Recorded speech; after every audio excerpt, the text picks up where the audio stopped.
Another good move that we're about to make this afternoon is to bring on board my guest today. Well, he is one of Nigeria's most decorated athletes and the first Nigerian to feature in 7 Olympic Games, making his debut at Barcelona in 1992 in Spain. Well, he has won several medals and championships, and of course, his best performance, no doubt, in the Olympics was at Beijing, where he got to the quarterfinals. Wow, he's a 4-time African table tennis singles champion, a 4-time All-African Games winner, a Commonwealth single winner in 2002, and a Commonwealth double bronze medalist winner in 2006. Ladies and gentlemen, joining me is a man whose name is synonymous with Nigerian and African table tennis. I've got joining me from France, Segun Toriola. Now let's enjoy this very interesting clip of one of his games a few years ago. I'll be back to talk about Segun Toriola.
Welcome back. Just like I told you, we're joined by Segun Toriola, veteran table tennis star. I mean, whose name is synonymous with table tennis in Nigeria and in Africa. Now, Segun, that clip you saw just now, I mean, the 71 take-ons with that Chinese lad, please, what was actually going on through your mind when you were playing that game?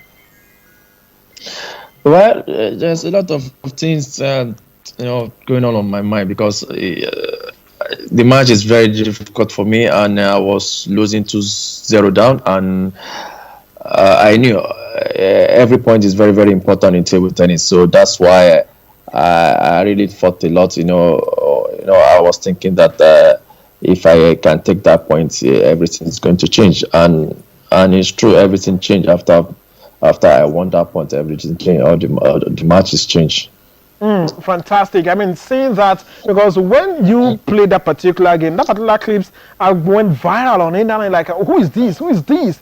41, and you won it. Fantastic, what I must say. You've had a fantastic career when it comes to table tennis, no doubt. Yeah. But because the rally point is very long. It's 41 points. In table tennis, it's very difficult to find a rally like that in table tennis because the Yeah. table is too short and the speed is too fast. So the two attacking player to play 41 shot is very very difficult in table tennis. That's why the video went viral all over the whole world. Fantastic. Well, once again, it's good to have you join us on PCS Television's Fans Forum today. How is France this lovely afternoon? I mean, of course, we know the lockdown is out there. And how are you coping with the lockdown over there in France? Well, France is very fine. The lockdown. I'm trying my best. Everybody here in France is trying their best to cope with the lockdown. But here is the COVID-19 is very big here, and here we have about more than 150,000 case, and we have over 15,000 dead. But here in France, in Europe, they have their health is very well organized. They have good health center and everything, hospital, everything is perfect. But they still have problem, But right now, as from today, things went down a lot. Things improving a lot, and actually by on the 11th of May this month, there's going to redo the discretion. Let people go out a little bit, and people have to back to work, and people have to move around a little bit, but not all over the France, because there are some region that is still very very risky. And but where I am, my region where I am in Normandy, they call it Normandy, is very very okay. We don't have a lot of cases here. In hospital, they have only 20 people in the hospital of COVID-19 here in where I am. So here is safe, and I try my best, keep safe. Well, good to know that things are getting better over there in France. Now, let's talk about you. Tell us all about yourself. Now, how was growing up like for you in Ilorin? You grew up in Ilorin, right? No. I grew up in Abeokuta. I was starting playing Abeokuta. My family is a sports family. Everybody, my brothers, everybody play table tennis. I'm the only one still playing. My father have a table tennis at home. That's why I started playing table tennis, because most of the ex-Nigerian player too, like Atoramsan, and during this time, and the ex-coach, they all played in my father's house, because we have hall at home, 10 in Abeokuta. So that's how I started table tennis. When I was young, my father wants, his children to play sports, to do sports, because my father doesn't want us to go out from the house. So the only thing for us, to keep us, busy at home in after school lesson, home lesson, then is table tennis. So it's not olden days. I know olden days it's difficult to find a parent in Nigeria to want his children, doing sports. But my father wants us to, to do sport, because he believed that keeping us home is going to keep us off the streets, the crime. That's why I got interested in table tennis. Well, I wish many parents will do like your father did, to allow their children to, to take part in sporting activities. Because it's important. Sporting activities take youth off the street. And of course, I thank God for your life, really, because you actually inherited table tennis. And it's good to know. Unlike Olumide that I interviewed, he said he didn't even start playing as a basketballer. He tried football, he started every other thing before he eventually, moved into basketball. But of course, it's good to know that, you actually got that from your father. So obviously, you got all the support you needed to be a table tennis star from your parents. Exactly. And of course, exactly. It's good. All right, you got it from your parents, and of course, it's nice that your parents actually supported you. They must be your number one fan, no doubt. Of course. It's very important. I wish in Nigeria, and many parents have to understand that. From my experience here, when I got to Europe, my first year in professional in 1992 in Italy, I discovered even up to now, it's very very important for the city, and for the region, to promote sports. My experience is that the city,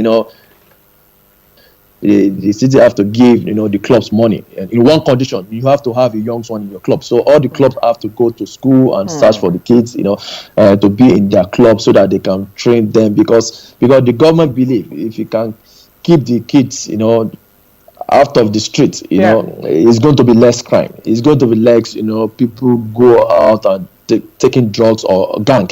So it's very, very important, for the club, so that they have to move around to look for the young one, so that if their club is busy of young one, they're going to get money from the government. So I think the Nigerian, government need to do that, especially from the states. The state government need to do that. They need to try to encourage sports council. They need to force, not only to encourage, but they need to force sports council in Nigeria, so that they have to go around. So the primary school, from nursery to primary school, so they have to look for the young ones, so that they have to be busy on one sport. It doesn't matter about table tennis. You have to be, on one sport, so that after school, after school hour, then if you want to do a lesson at school or at home, you can do your lesson. Then after, go to stadium or the hall, the venue, to practice, to meet coach. It's like you are in the school. Coach have to take care of you the way your teacher are taking care of you. So you have less time to stay on the street, especially from the poor. There's the poor family that they are very, very poor. When after school, they just stay in the street and doing a lot of bad something. Well, thanks for that advice. I'm sure that authorities are watching, and of course they will take your advice. Now, as a young boy who played table tennis a lot at home, everywhere, how did you combine education with table tennis? Well, it's very easy, because it's the program, it's a program. You need to program yourself, and your family also have to program you. Your father, you have to program. My father, after school, you have a lesson at home. Then after lesson, then you do what we want to do. What we want to do is either you play table tennis or you stay indoor. And when you play indoor, you get tired. Then the next thing we have to do is go upstairs. The hall is upstairs. Then you have to play table tennis. It's the only table tennis there. We play till nightfall. Weekend, after some lessons, then we have to play all weekend. That's the only way I'm having fun. When I was young, but it's very good. I don't regret it. I'm very happy about that. When I was young, sometimes it's boring, but at the end, I noticed in my neighborhood and all my friends, and most of them, some of them, on gang, some of them, in the bad something, in drugs or something like that. But about me, I'm okay, perfectly fit. My visit, my legs, if I don't have anything to do, I'm less busy is on the table. So it's helped me a lot. It helped apart from my career, it helped me a lot. Oh, fantastic. And let's talk about, it's obvious that you didn't start playing table tennis on a soccer way. Okay, soccer way slab like Funke Oshanaike. You started properly, because your father encouraged you. Now, let's talk about inspiration this time around. Aside your father who encouraged you to play table tennis, who inspired you? Like that professional table tennis player who inspired you growing up? Well, there's a lot of players in Nigeria, in Nigeria. I cannot say only one player, because then in Nigeria, there's a lot of players that they are very good. The senior players, they are very good. Atoramosa is there, Sondo Ebo is there, Fatah DM is there, Sudala is there. There's a lot. A lot. Yomi Bankole, the late Yomi Bankole also is there. For me, seeing them playing, it's helped me a lot. It boosts my spirits a lot. That's why I said, okay, let me just concentrate on this table tennis, because my father wants me to be, to be perfect. He doesn't want me to be a troublesome, or a gang, something like that. So let me concentrate on this. Seeing those ones, it's helped me a lot, and it boosts my spirits a lot. Let's talk about going professional now.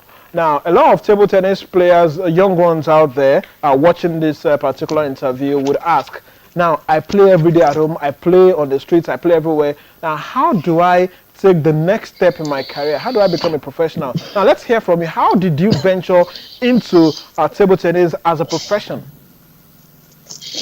Well, for me, when I was young, when I noticed that started to become a champion in Africa, in Nigeria, first in Nigeria, then in Africa, then the next step for me is to start a professional level. If because I believe that if I want to improve, if I want to be well known throughout the whole world, I need to play professional, not only in Nigeria, because I understand that the fertility, traveling with Nigerian national team outside Nigeria, play international competition or training camp somewhere in Europe, I noticed there's a lot of facilities, better facilities more than Nigeria. So that's why I said, okay, for me the next thing is I have to be a professional player. I don't when I want to become a professional player, I'm not thinking about money then. I just want to play table tennis. That's the first priority. Not because if you think about the money, you might, you might not concentrate your professional level. You might start a professional after 3 years, then your professional career is over. But the first thing, if like the young one, if they want to be a professional, they have to think about improving themselves first, not the money. Not because I have to find a club so that the club can pay me money. No, that's not the first thing to do. The first thing to do is I need to find the club to improve myself first. The money is there. The money is not going to go. It's not going to go away. The money is there. So you have to start to find a club, to improve yourself first. Then the more in table tennis, the more you improve, the more you have a better ranking, and the more you have more money. That's the table tennis. That's the scale table tennis. So it's not easy. Like right now, it's not easy for the young one, to play professional, because you need to improve to some standard. You need to represent Nigeria, because in table tennis, it's not like a team game. It's individual sport. So the clubs, they want to see you, not in the team. Like in other team game, it's very easy to find it, to be a professional, to find a club. But in table tennis, it's your hand you need to use to prove yourself.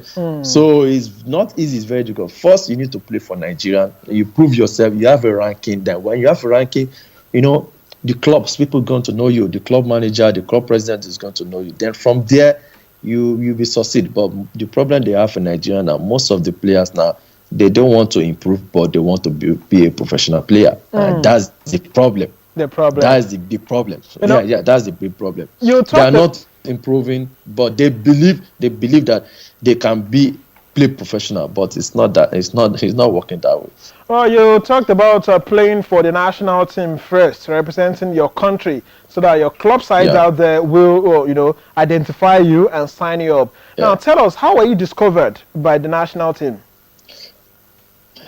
Yeah, I was discovered during the national competition in Nigeria. Because during the national competition in Nigeria, then playing tournaments, sports festival and all these international competitions, I was discovered by the national coach, by late Ojoton. He was late now. I was discovered that I'm playing very well. I was very young. I remember when I first being the national team, I'm the youngest. I met How old were you then? That time. Sorry? How old were you when you were discovered? I was discovered when I was very, very young, from the junior, maybe around 15 years or 14, 15 years. So I was discovered. Then from there, I was noticed. Then from there, when the coach noticed that the player is improving, then you have to have eyes on you. Then you have to monitor you. Then you have to try you. And when you improve, then before you can be a national team, then it's very, very, very difficult. Then there are lot of players there, but the coach have to try you, to try you, invite you in the trials, and you play trials, and when you qualify, then you no matter how you improve, you have to be number 5 in the team, because you are new. Even if you beat the senior one that time, you'll be number 5 in the team. And when you travel with Nigerian to play international competition, like example for like a team matches, the coach will not just put you in the team to play a team, because the coach know that you have inexperienced player. So, but he will find a way of putting you through in the team, to play a team together with the senior one. So then I was fortunate to team with Atuda Musa when we traveled to Nairobi and play Commonwealth Table Tennis Championship. I was in the team with him in 1992 before we went to Japan the same year, a week after the same year to play World Championship in Japan. The coach tried, and I played very, very well in Commonwealth Table Tennis Championship in Nairobi, in Kenya, and immediately even I remember then even the president and the coach stopped me during the tournament not to play the singles and doubles, not to play. They told me from because we started in the team because I played very well, unexpected. Everybody was, even me too. I was surprised. Everybody in the hall was surprised because I was nobody knew me, no world ranking. I don't have anyone, 0 world ranking, and I won with the top player, even the very top player. They have a good ranking. Then the next thing, the coach and the president decided that time that to stop after the team, we finished the team. For me to fly from Nairobi direct to Japan because the following weeks it's going to be World Championship in Japan. So that to fly to Japan some days before the tournament so that I can train to play more better in the World Championship, and it helps me a lot. It's helped. And when I got to Japan, then Nigeria won against Belgium, and Belgium that time they are very, very strong, and I won against the former number 2 world champion Safe, Jean-Michel Safe from Belgium. So that's how it's happened then. Yes, you've appeared in 7 Olympics already. And I'm sure the first one for you in Spain, that Barcelona 92, must have been one that probably surprised you and one that you'll probably never forget, being your first appearance at the Olympics. Yeah, of course. That's one is Barcelona. I can never forget it. It's normal because I'm the youngest in the team, and I qualify doubles event. I played doubles event with later Yomi Bankole. Then I was so happy that I qualified then, and since then I have something on me that I have to make sure I qualify for the all Olympics till I retire, because when you participate in Olympic is different. Is you cannot compare Olympics games to any other event or any other tournament. So any athlete that qualify and played Olympics, they wish to play Olympics till they die. The spirit, the atmosphere is fantastic. It's different. What was the experience like for you in Barcelona? The experience for me in Barcelona is a big experience. It's unbelievable experience. It's something that I cannot forget. That's why since Barcelona, then I was said before that I promised myself I have to qualify to do all Olympics till I retire. Even then I'm not sure. Maybe I'm going to qualify for the next one, but I just have confidence that I have to work very hard, to qualify the next one, then after the next one, because the Olympics is so special. Playing Olympics is very difficult to tell you how it's feel, to tell you how it's feel for any athlete that they participate in Olympics. Now tell us your most cherished moment as a table tennis player. That moment that you'll never forget in your entire table tennis career. For me, there's a lot of moments that I cannot forget in my career because I play a lot of tournaments and championship, even national, Africa, internationally. There's a lot of them that I always remember. I don't think I can forget that because table tennis is very, very difficult sport. When you play some tournament, you play so well, and some tournament you don't play so well. It's normal in table tennis, but for me, there's a lot of moments in table tennis that I cannot forget because playing some tournaments, even in Africa and in Commonwealth or international, that people don't believe. It's not that I don't believe of myself. I believe in myself I can do it, but a lot of people throughout the world don't believe that you can do this, you can do that. And for me, that thing, it's make me not forget a lot of things in table tennis. There's a lot of moments that I can never. It's very, very difficult for me to to forget. I always remember that this when I was this year when I played this, when I played that.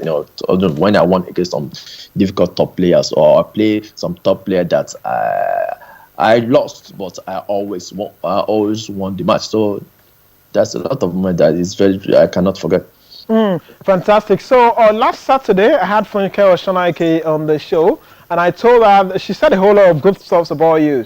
And I promised that I was going to have you on the show today. And I told her that I will ask, about her from you.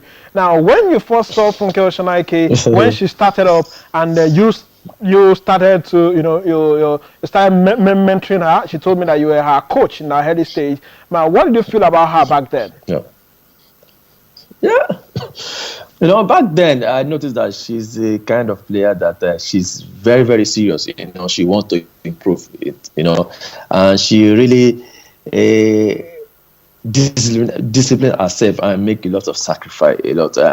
And that's what make me believe that she can be a top player in Nigeria then, because she's very, very young and she's very determined. Then Funke Oshunake, she will tread from Shomolu to Yaba, to go and train. She went through a lot, but it's because she's determined. She was very determined, and she's up to now. Even I remember when our first professional, I was in Italy. Then our first professional too was in Italy too. When she came to Italy, to play professional too, she really, worked very hard, well determined. Even I remember too when she was pregnant. Sometimes remember then she was pregnant for 7 months. Yeah. Yeah, she was pregnant for our first child, and and she have to represent Nigeria, and she was very determined, very, very well determined. And, all right. But that's the problem. Some young ones, they don't have right now. They are not well determined, but they want to do something. They want to be like Funke United, but they are not well determined and not well trained. Well, just like you told me off air earlier, you said you've not retired officially, despite not making it to Tokyo 2020. But on a final note, because of our time, we have to go. But I promise you, we have to do this some other time. What message do you have for young ones watching you this afternoon? Young tennis players watching you this afternoon. Yeah, well, what I can tell them, the message I have for them is they have to try to work very hard. First of all, they have to believe on themselves. When you believe on themselves, you have to work very hard.